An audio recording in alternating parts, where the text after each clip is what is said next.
सखी का सखी अरे काहे कितना मुहा फुलाई बैठी है वो।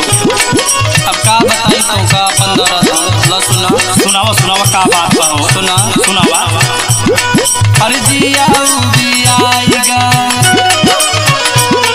अरे जिया उदियाएगा बलवा जिया तारी जिया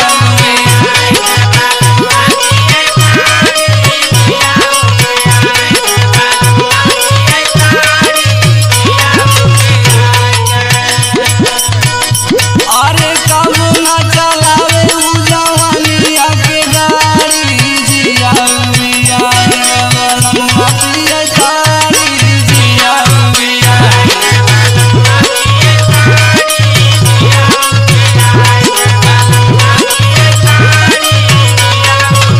एकदम नशे बाजे मिली का। हाँ और सुना सखी सुनावा सखी एक तो सखी सुना हम आए जब गवनवा